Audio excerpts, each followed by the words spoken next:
Hello friends, मैं अनूप वर्मा आप सबका स्वागत करता हूं अपने YouTube channel Anoop Verma academy में। बेटा, हमने पढ़ना स्टार्ट किया था हमारा chapter accounting for share capital. इसके ऑलरेडी 10 लेक्चर्स मैंने आपके लिए अपलोड कर दिए हैं। आज का हमारा ये 11th लेक्चर है और आज हम डिस्कस करने जा रहे हैं issue of shares for consideration other than cash. कि हमने शेयर्स तो इश्यू कर दिए हैं, लेकिन बदले में जो हमें मिलता है, कंसिडरेशन जो हमें मिलता है, वो कैश नहीं है। तो फिर क्या है? बदले में हमें मिल सकता है या तो कोई एसेट या किसी का पूरा बिजनेस। एक्चुअली बात ना बेटा उल्टी होती है। हम जाते हैं एसेट परचेज करने, फॉर एग्जांपल मशीन परचेज करने, और बदले में हम कैश पे ना करके हम वादा करके आ जाते हैं कि हम आपको अपनी कंपनी के शेयर्स इश्यू कर देंगे। हम जाते हैं किसी का बिजनेस अक्वायर करने। बिजनेस अक्वायर करने का मतलब है कि किसी बिजनेस के सारे एसेट्स और सारी लाइबिलिटीज को अक्वायर कर लेना। और जब हम किसी का बिजनेस अक्वायर करते हैं तो बदले में जो हमें पे करना होता है, जो परचेज कंसिडरेशन हमें पे करना होता है, वो हम कैश में पे नहीं करते हैं। हम वादा करके आ जाते हैं कि हम आपको अपनी कंपनी के शेयर्स इश्यू करेंगे। एक्चुअली जब इस तरह से शेयर्स इश्यू किए जा रहे होते हैं तो यहाँ दो ट्रांजेक्शन इन्वॉल्व होते हैं। पहला ट्रांजेक्शन कि हमने, हमारी कंपनी ने कोई एसेट परचेज कर लिया है या पूरा का पूरा कोई बिजनेस अक्वायर कर लिया है, तो ये होता है बेटा सबसे पहला ट्रांजेक्शन। इसके लिए हमको सेपरेट एंट्री पास करनी है। और जब हमने इसे अक्वायर कर लिया है तो बदले में जो हम पेमेंट करने जा रहे हैं वो कैश में नहीं है, बदले में हम शेयर्स इश्यू करने का वादा करके आ गए हैं। तो जब हम शेयर्स इश्यू करते हैं उस कंसिडरेशन को पे करने के लिए, तो ये एक सेपरेट ट्रांजेक्शन है, ये दूसरा ट्रांजेक्शन है। इसकी हम अलग से जर्नल एंट्री पास करते हैं।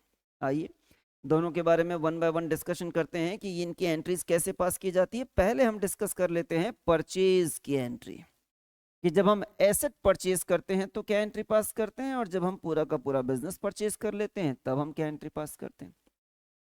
अब बेटा, एसेट परचेज करने की एंट्री कोई नई एंट्री नहीं है, क्लास 11 से आप पढ़कर आ रहे हैं। आप मुझे बताइए, अगर आप मशीनरी परचेज करते हैं और कैश पे कर दो, चलो कैश पे कर देते हैं, तो क्या एंट्री पास करते हैं? Machinery account debit to cash account. अच्छा चलिए, मशीनरी हम परचेज कर रहे हैं और हम कैश पे नहीं कर रहे हैं, हम उधार में खरीद रहे हैं, क्रेडिट परचेज है मशीनरी का, तो क्या एंट्री पास करते हैं? Machinery account debit to vendor account. वही तो एंट्री यहां भी पास कर रहे हैं बेटा। ये देखो जरा, जो भी एसेट हम अक्वायर कर रहे हैं उस एसेट का नाम यहां पर लिखेंगे इंडिविजुअली। जैसे मशीन अक्वायर कर रहे हैं तो machinery account debit, furniture acquire कर रहे हैं तो furniture account debit to vendors account. यहाँ वेंडर्स अकाउंट लिखा जाता है बेटा, क्रेडिटर्स नहीं लिखा जाता है। आपको याद होगा क्लास 11th में आपने पढ़ा है, जब हम गुड्स परचेज कर रहे होते हैं ना, तब क्रेडिटर के नाम से एंट्री की जाती है। The word creditor is associated with goods. अभी हम गुड्स परचेज नहीं कर रहे हैं, अभी हम परचेज कर रहे हैं एसेट, मशीन, फर्नीचर एटसेट्रा। ऐसे केस में क्रेडिटर की जगह वेंडर लिखा जाता है। ठीक है सर, ये बात तो समझ में आ गई। ये जो वेंडर्स अकाउंट यहाँ ओपन हुए हैं ना बेटा, इसी को बाद में हम शेयर्स इश्यू करके कंसिडरेशन पे करेंगे नेक्स्ट एंट्री में। अभी हम दूसरी एंट्री यहाँ पर देख लेते हैं कि अगर हम एसेट परचेज नहीं कर रहे हैं, पूरा का पूरा बिजनेस परचेज कर ले रहे हैं। मैंने थोड़ी देर पहले आपसे कहा ना बेटा, बिजनेस परचेज करने का मतलब होता है कि हमने इस बिजनेस के सारे एसेट और सारी की सारी लाइबिलिटी अक्वायर कर ली। तो जब इसके लिए एंट्री पास करते हैं तो सबसे पहले हम रिकॉर्ड करते हैं सारे एसेट्स को अक्वायर करना। एसेट्स का होता है बेटा डेबिट बैलेंस। तो जितने भी एसेट्स हमने अक्वायर किए हैं, सबसे पहले उन सारे एसेट्स का अकाउंट इंडिविजुअली यहां पर कर लिया जाता है डेबिट। तो ये हमारी पहली एंट्री है। फॉर एग्जाम्पल, हमने एक बिजनेस अक्वायर किया, जब उसका बैलेंस शीट हमने देखा तो उसमें 3 तरह के एसेट हमको नजर आए। उसमें हमको नजर आया बिल्डिंग, हमको नजर आया मशीनरी, हमको नजर आया फर्नीचर। तो हम एंट्री पास करेंगे building account debit, furniture account debit, machinery account debit, तीनों को उसके इंडिविजुअल नाम से यहाँ रिकॉर्ड कर लेंगे।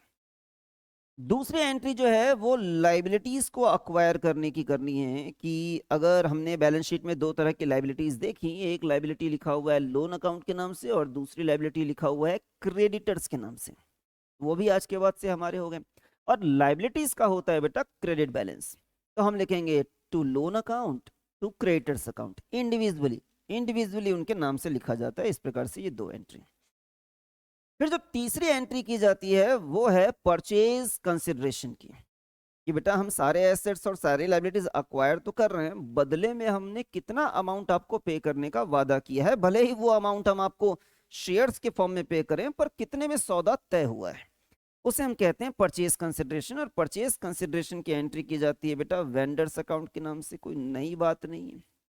यहाँ पर भी देखो ना, जो हम पे करने जा रहे थे उसकी एंट्री हमने किसके नाम से की थी, वेंडर्स अकाउंट के नाम से। तो तीसरे स्टेप में आपको यहाँ पर परचेज कंसिडरेशन को लिखना होता है।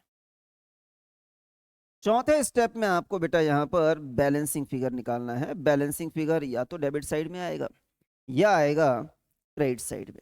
अगर बैलेंसिंग फिगर आ गया डेबिट साइड में तो इसकी एंट्री करनी पड़ेगी गुडविल अकाउंट के नाम से। अगर बैलेंसिंग फिगर आ गया क्रेडिट साइड में तो इसकी एंट्री करनी पड़ेगी कैपिटल रिजर्व के नाम से। सर गुडविल के नाम से क्यों करते हैं, कैपिटल रिजर्व के नाम से क्यों करते हैं, ये बात भी मैं अभी आपको थोड़ी देर में एक्सप्लेन कर देता हूं बेटा, क्योंकि ये काफी इंपॉर्टेंट है। काफी फ्रिक्वेंटली मल्टीपल चॉइस क्वेश्चंस में पूछ लिया जा रहा है ये गुडविल और ये कैपिटल रिजर्व आते हैं अभी। अच्छा चलिए मैं समझा ही देता हूं आपको, यहाँ पर एक छोटा सा एग्जाम्पल लेकर समझाता हूँ। मान लेते हैं कि जो बिजनेस हमने अक्वायर किया है उसके पास जो टोटल एसेट थे वो 10 लाख रुपए के थे। मैं लिख देता हूं यहाँ पर कि इसके पास टोटल 10 लाख रुपए के एसेट थे। इसको बोलते हैं बेटा ग्रॉस एसेट। पर हमने सिर्फ एसेट अक्वायर नहीं किए, हमने तो उनकी लाइबिलिटीज भी अक्वायर कर ली। फॉर एग्जांपल उनके पास जो लाइबिलिटीज थी वो थी 4 लाख रुपए की, ठीक है। तो हम यहाँ पर 4 लाख रुपए की लाइबिलिटीज को कर देते हैं माइनस, ठीक है। ग्रॉस एसेट में से हमने लाइबिलिटीज को माइनस कर दिया, तो माइनस करो बेटा कितना आता है, ये 6 लाख। इसको बोलते हैं नेट एसेट। नेट एसेट, हमने नेट एसेट 6 लाख रुपए का अक्वायर किया है। अब इस 6 लाख रुपए का कंपैरिजन किया जाता है परचेज कंसिडरेशन के साथ कि आपने परचेज कंसिडरेशन कितना पे किया। दो अलग अलग केसेस में आपको बता रहा हूं। हो सकता है कि हमने परचेज कंसिडरेशन पे किया होगा 8 लाख रुपए का, या हो सकता है कि हमने परचेज कंसिडरेशन पे किया होगा 5 लाख रुपए का। तो बेटा अगर हमारे पास 6 लाख रुपए का नेट एसेट आ रहा है और हमारा जो सौदा तय हुआ है वो अगर 8 लाख रुपए का हो रहा है, तो सवाल ये उठता है कि हम 2 लाख रुपए एक्स्ट्रा किस बात का पे कर रहे हैं। तो ये जो 2 लाख रुपए एक्स्ट्रा हम यहाँ पर पे कर रहे हैं ना, जो डिफरेंस आ रहा है यहाँ पर, इसे बोला जाता है बेटा गुडविल। कि हम ये 2 लाख रुपए एक्स्ट्रा गुडविल के लिए पे कर रहे हैं, क्योंकि जो एसेट्स हमने खरीदे हैं वो तो दुनिया को नजर आ रहे हैं, लेकिन हमने एक एसेट और खरीदा है जो लोगों को नजर नहीं आता है, क्योंकि वो इनटेंजिबल होता है, और वो है गुडविल। और गुडविल आप जानते हैं बेटा बैलेंस शीट में शो भी नहीं किया जाता है, जो सेल्फ जनरेटेड गुडविल है। तो ध्यान रखिएगा, जब कभी भी हम कोई भी एक्स्ट्रा अमाउंट पे करते हैं बिजनेस अक्वायर करते समय, तो ये माना जाता है कि ये एक्स्ट्रा अमाउंट उस एक्स्ट्रा एसेट के लिए पे किया जा रहा है जो बैलेंस शीट में नजर ही नहीं आ रहा था, जिसका नाम है गुडविल। कभी कभी फायदे का सौदा भी हो जाता है कि हम नेट एसेट घर लेकर आ रहे हैं 6 लाख रुपए का, और हमें पे करना पड़ रहा है मात्र 5 लाख रुपए। कितने का फायदा हो गया बेटा, यहाँ पर फायदा हो गया है यहाँ पर 1 लाख रुपए का। लेकिन ये जो गेन हुआ है ये रोज रोज होने वाला गेन नहीं है, क्योंकि रोज रोज हम किसी का बिजनेस भी नहीं खरीदते हैं। ये कभी कभार होने वाला गेन है, ये कैपिटल नेचर का है, ये कैपिटल गेन है। अगर ये रोज रोज होने वाला फायदा होता ना बेटा, रिकरिंग नेचर का होता, तो इसे हम ट्रांसफर कर देते प्रॉफिट एंड लॉस अकाउंट में। लेकिन कभी कभार होने वाले फायदे को प्रॉफिट एंड लॉस अकाउंट में ट्रांसफर नहीं किया जाता है, उसे रिकॉर्ड किया जाता है कैपिटल रिजर्व में। कैपिटल रिजर्व में। तो ध्यान रखिएगा बेटा, मैंने यहाँ पर लिख भी दिया है, ये देखिए जरा, कि जब परचेज कंसिडरेशन ज्यादा होता है, जब हम ज्यादा पे कर देते हैं, तो जो अमाउंट आता है वो डिफरेंस का वो गुडविल कहलाता है। और जब परचेज कंसिडरेशन कम होता है, नेट एसेट हम ज्यादा का खरीद कर लेकर आ जाते हैं, तो जो डिफरेंस है वो कहलाता है कैपिटल रिजर्व। ये कॉन्सेप्ट हमारे लिए कोई नया नहीं है बेटा, ये सेम कॉन्सेप्ट हम ऑलरेडी पार्टनरशिप में वैल्यूएशन ऑफ गुडविल में पढ़कर आ रहे हैं। ये कॉन्सेप्ट यहाँ पर रिपीट हो रहा है, लेकिन बहुत इंपॉर्टेंट है। इस कॉन्सेप्ट का क्वेश्चन एग्जाम में अक्सर पूछ लिया जाता है, तो ध्यान रखिएगा। चलिए अब हम मेन मुद्दे पर आते हैं, क्योंकि ये दो एंट्रीज जो हम अभी पढ़ रहे थे बेटा, एक हमने 11th में पढ़ लिया था, दूसरा हमने अभी 12th में पार्टनरशिप में पढ़ लिया था। अब हम अपने मेन मुद्दे पर आते हैं कि ये जो परचेज कंसिडरेशन हमको पे करना है वेंडर्स को, इसके लिए हमें जो शेयर्स इशू करने हैं उसकी एंट्री कैसे पास होनी है, या ये जो एसेट हमने परचेज किया था उसके लिए परचेज कंसिडरेशन पे करना है उसकी एंट्री कैसे पास करनी है। एंट्री कैसे पास करनी है वो बात हमको समझ में आ जाएगी। उसके पहले एक छोटी सी बात हमारे लिए समझ लेना ज़रूरी है कि ये जो परचेज कंसिडरेशन हम पे कर रहे हैं, कोई ज़रूरी नहीं है कि पूरा परचेज कंसिडरेशन शेयर्स इश्यू करके ही पे किया जाए। हो सकता है कि पार्ट पेमेंट हमने चेक के थ्रू कर दिया हो और बाकी बचा हुआ पेमेंट हम शेयर्स इश्यू करके कर रहे हों। क्योंकि जो एग्जाम में क्वेश्चंस पूछे जाते हैं वो इसी तरह के होते हैं कि पार्ट पेमेंट किया जाता है बैंक के थ्रू और बचा हुआ पेमेंट जो है वो शेयर्स इश्यू करके किया जाता है। तो बेटा ध्यान रखना, जब कभी भी जानकारी दी रहेगी कि हमने चेक इश्यू कर दिया या जानकारी दी रहेगी कि हमने बैंक ड्राफ्ट इश्यू कर दिया, अगर ये दो शब्दों का प्रयोग करेगा तो हमको एंट्री बैंक अकाउंट के नाम से करनी है कि जो भी पार्ट पेमेंट हमने किया है वो बैंक अकाउंट के नाम से किया है। लेकिन कभी कभी वर्ड यूज करता है कि हमने प्रॉमिसरी नोट इश्यू कर दिए या बिल ऑफ एक्सचेंज इश्यू कर दिया या हमने ड्राफ्ट एक्सेप्ट कर लिया। ध्यान देना बेटा, यहाँ ड्राफ्ट एक्सेप्ट करने की बात हो रही है और यहाँ वर्ड यूज किया गया था बैंक ड्राफ्ट। ड्राफ्ट एक्सेप्ट किया जा रहा है या सिंपली एक्सेप्टेंस वर्ड यूज किया जाता है। इन केसेस में बेटा हमें जो एंट्री करनी होती है, जो पार्ट पेमेंट हम करते हैं उसकी एंट्री करनी होती है बिल्स पेबल के नाम से। मैं एक बार जर्नल एंट्री आपको दिखा देता हूं कि जर्नल एंट्री कैसे पास हो रही है इसकी। ये देखिए जरा, सबसे पहले ये जो वेंडर्स अकाउंट हम लोगों ने यहाँ पर क्रेडिट किया था वो राइट ऑफ हो रहा है बेटा पूरी तरीके से यहाँ पर, कि हम पूरा अमाउंट यहाँ पे करने जा रहे हैं। वेंडर्स अकाउंट को हम कर देंगे डेबिट फुल अमाउंट से। फिर जो पार्ट पेमेंट है उसकी एंट्री या तो बैंक अकाउंट के नाम से होगी या बिल्स पेबल के नाम से होगी और बचा हुआ पेमेंट हम यहाँ पर शेयर्स इश्यू करके करने वाले हैं।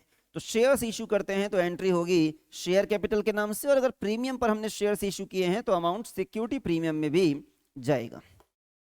कैसे, ये ज्यादा बेहतर तरीके से समझने के लिए मैंने एक एग्जाम में आया हुआ क्वेश्चन आपके लिए लिया है।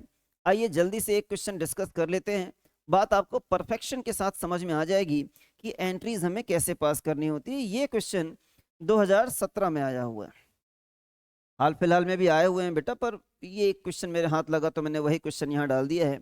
2017 में एक क्वेश्चन आया था, मधुर लिमिटेड नाम की कंपनी थी, take over assets of ₹3,90,000 and liabilities of ₹40,000 of Rasova limited. हमने रसोवा लिमिटेड के सारे एसेट और सारी की सारी लाइबिलिटीज यहाँ पर अक्वायर कर ली हैं। रसोवा लिमिटेड है यहाँ पर हमारा वेंडर, ठीक है, for a consideration of ₹4 lakh और बदले में हम रसोवा लिमिटेड को 4 लाख रुपए पे करने जा रहे हैं। ये है बेटा हमारा यहाँ पर परचेज कंसिडरेशन। जितना भी हमारा परचेज कंसिडरेशन है उसका 20% वॉज पेड बाय चेक। निकालो तो बेटा 4 लाख का 20%, बहुत ही सिंपल सा कैलकुलेशन है। 4 लाख का 20% मतलब 80,000 रुपए हम चेक के थ्रू पे करने जा रहे हैं, मतलब हम एंट्री करने जा रहे हैं बैंक के नाम से। बचा हुआ अमाउंट कितना है बेटा? बचा हुआ अमाउंट है 3,20,000 रुपए और इसे हम पे करने जा रहे हैं शेयर्स इश्यू करके, ठीक है। शेयर्स जो हम इश्यू करने जा रहे हैं उसका फेस वैल्यू है 100 रुपए का और उसमें प्रीमियम है 60%, कोई दिक्कत नहीं है। चलिए वन बाय वन हम यहाँ पर एंट्री पास करते हैं बेटा। सबसे पहले हम यहाँ पर जो बिजनेस एक्वायर करने की एंट्री है वो कर लेते हैं। मैंने स्टेप्स आपको बताए थे। सबसे पहले हम रिकॉर्ड करते हैं एसेट्स को अक्वायर करना। एसेट्स कितने का अक्वायर किए थे बेटा हम लोग? 3,90,000। ये लीजिए सैंड्री एसेट्स अकाउंट डेबिट, इसी को मैंने कहा था कि पहले हम इसे रिकॉर्ड करेंगे। फिर आप एक लाइन की जगह छोड़ दीजिए और एक लाइन की जगह छोड़कर आप रिकॉर्ड कीजिए कि कितने की लाइबिलिटीज आपने अक्वायर की है। 40,000 रुपए की। ये लो बेटा, जो लाइबिलिटीज आपने अक्वायर की है उसको हमने रिकॉर्ड कर लिया टू सैंड्री लाइबिलिटीज के नाम से। फिर तीसरे नंबर पर हमें रिकॉर्ड करना होता है परचेज कंसिडरेशन की। सौदा कितने में तय हुआ है? 4 लाख रुपए। तो ये 4 लाख रुपए की एंट्री हम यहाँ पर वेंडर के नाम से करने वाले हैं। चूंकि वेंडर का नाम दिया हुआ है तो नाम लिखेंगे बेटा, नाम ना दिया हो तो लिखेंगे वेंडर्स अकाउंट, पर यहाँ तो नाम दिया हुआ था। तो तीसरे नंबर पर हम इसे रिकॉर्ड कर लेते हैं और चौथे नंबर पर हम निकालते हैं बैलेंसिंग फिगर। आप यहाँ पर जब बैलेंसिंग फिगर निकालेंगे तो आप पाएंगे कि बैलेंसिंग फिगर यहाँ पर डेबिट साइड में आ रहा है। ये देखिए ये बैलेंसिंग फिगर, और जब ये बैलेंसिंग फिगर डेबिट साइड में आता है तो इसकी एंट्री हमें गुडविल अकाउंट के नाम से करनी होती है। चौथे नंबर पर हम इसे रिकॉर्ड करेंगे। अब ये तो हो गया बिजनेस को अक्वायर करने की एंट्री, और अब हम ये 4 लाख रुपए में जिसमें सौदा हमारा तय हुआ था, जो कि हमारा परचेज कंसिडरेशन था, हम पे करते हैं। पे करने के लिए ये जो वेंडर का अकाउंट है उसे पूरी तरीके से राइट ऑफ करना पड़ेगा। तो हमने सबसे पहले रसोवा लिमिटेड को यहाँ पर डेबिट कर दिया है फुल अमाउंट से 4 लाख रुपए से। फिर इसका जो पार्ट पेमेंट है 80,000 रुपीज, वो हम चेक इश्यू करके पे करने जा रहे हैं। तो 80,000 रुपए का हमने चेक इश्यू किया है, इसलिए बैंक अकाउंट के नाम से एंट्री होगी। फिर मैंने कहा था कि जो बैलेंस अमाउंट है उसे हमें शेयर्स इश्यू करके पे करना है। तो चलिए अब हमें यहाँ पर एक छोटा सा वर्किंग नोट बनाकर पता लगाना पड़ेगा कि एग्जैक्टली हमें कितने शेयर्स इश्यू करने की जरूरत है। आओ बेटा यहाँ पर दिखाता हूं मैं आपको। अगर आपको ये पता लगाना है कि number of shares to be issued, ये काफी इंपॉर्टेंट कैलकुलेशन है बेटा। सिर्फ और सिर्फ यही कैलकुलेशन आपको मल्टीपल चॉइस क्वेश्चंस में भी पूछ लिया जाता है कि बताइए हमको कितने शेयर्स इश्यू करने की जरूरत है। ठीक है, सिर्फ गुडविल का भी कैलकुलेशन पूछ लिया जाता है कि बताइए गुडविल कितने का है, या कैपिटल रिजर्व कितने का है, या शेयर्स कितने इश्यू करने। ये छोटे छोटे क्वेश्चन मल्टीपल चॉइस क्वेश्चन के फॉर्म में पूछ लिए जाते हैं। 3 नंबर वाला या 4 नंबर वाला क्वेश्चन आएगा तो वो दोनों जनरलिटीज भी आपसे पास करवाएगा। 4 लाख रुपए में सौदा तय हुआ था, जिसमें से 80,000 रुपीज का तो हमने चेक इश्यू कर दिया था, तो बैलेंस बाकी रह गया था 3,20,000 रुपए का, जो हमें शेयर्स इश्यू करके पे करना था। और जो शेयर्स हम इश्यू करने जा रहे हैं उसकी फेस वैल्यू है 100 रुपए की, प्रीमियम हम ले रहे हैं 60% का, तो उसका इश्यू प्राइस हो गया है 160। हमें इश्यू प्राइस से डिवाइड करना होता है। इससे हमको पता चल जाएगा कि हमें 2000 शेयर्स इश्यू करने की जरूरत है। तो जो 2000 शेयर्स हम इश्यू करने जा रहे हैं उसका जो फेस वैल्यू है वो 100 रुपए है। फेस वैल्यू वाला अमाउंट ट्रांसफर होता है शेयर कैपिटल में, इस हिसाब से वो 2 लाख रुपए आ रहा है। और ये 2000 शेयर जो हम इश्यू करने जा रहे हैं उसमें 60 रुपए प्रीमियम का है। जो प्रीमियम का पैसा है वो ट्रांसफर किया जाता है सिक्योरिटीज प्रीमियम अकाउंट में, और इस तरीके से हमें ये एंट्री पास करनी होती है। That's it. याद रखना बेटा, ये कैलकुलेशन हम लोगों ने कैसे किया है, मैंने यहाँ पर फॉर्मूले के फॉर्म में भी लिखकर आपको दिखाया हुआ है। ये देखिए, आपको न्यूमरेटर में लेना होता है अमाउंट पेबल। अमाउंट पेबल का मतलब यहाँ पर 4 लाख रुपए नहीं है, बात समझनी है। Amount payable through shares, shares के थ्रू आप कितना अमाउंट पे करने जा रहे थे। 4 लाख में से 80,000 का तो आपने चेक जारी कर दिया था, शेयर्स के थ्रू आप सिर्फ 3,20,000 पे करने जा रहे थे, तो न्यूमरेटर में आएगा 3,20,000। लिख देता हूं बेटा एक बार मैं दोबारा, कोई दिक्कत नहीं। 3,20,000 डिनोमिनेटर में हमेशा इश्यू प्राइस लिया जाता है। 100 रुपए नहीं था इश्यू प्राइस, इश्यू प्राइस था 160। ठीक है, एक और मल्टीपल चॉइस क्वेश्चन में आपको दिखा देता हूं बेटा, जो आपके एग्जाम में पूछा गया है। कब पूछा गया है ये देखो जरा, 2024 में पूछा गया है। क्या पूछा जा रहा है आपसे? If vendors are issued fully paid shares of rupees 1,25,000, अगर 1,25,000 रुपए के शेयर्स हम लोगों ने दे दिए हैं in purchase consideration of the net asset of 1,50,000। बताओ बेटा, नेट एसेट हमारे पास आया था 1,50,000 रुपए का, और बदले में जो हम पे कर रहे हैं वो सिर्फ कितना पे कर रहे हैं? 1,25,000। बताओ कम पे कर रहे हैं कि ज्यादा पे कर रहे हैं? कम पे कर रहे हैं हम लोग, सिर्फ 1,25,000 पे कर रहे हैं। मतलब यहाँ तो फायदे का सौदा हो गया, फायदा हो गया। कितने का फायदा हो गया? 25,000 रुपए का। वही तो हमसे पूछ रहे हैं बेटा, ये जो बैलेंस है, जो आपको फायदा हो गया है 25,000 रुपए का, उसे आप कहाँ क्रेडिट करेंगे? आप बताओ मुझे, कहाँ क्रेडिट करेंगे? कमेंट में लिखकर मुझे बताइए। ठीक है, इस लेक्चर में इतना ही करते हैं बेटा। नेक्स्ट लेक्चर में मिलेंगे जब हम, तो हम पढ़ेंगे क्लासिफिकेशन ऑफ शेयर कैपिटल। इसका एक 1 मार्क का क्वेश्चन कंपल्सरली एग्जाम में पूछा जाता है, और दूसरा ये क्लासिफिकेशन ऑफ शेयर आगे भी काम आता है जब हम बैलेंस शीट में प्रेजेंटेशन सीखते हैं शेयर कैपिटल का। ठीक है, आज के लेक्चर में इतना ही। लेक्चर पसंद आया हो तो लाइक जरूर करना, चैनल को सब्सक्राइब तो कर ही लो, और आपको कौन से टॉपिक पर वीडियो चाहिए मुझे कमेंट करके बताइए। मैं पूरी कोशिश करूंगा कि उस टॉपिक के लिए वीडियो आप लोगों के लिए तैयार कर सकूं। मिलते हैं नेक्स्ट लेक्चर में, तब तक पढ़ते रहो, बढ़ते रहो।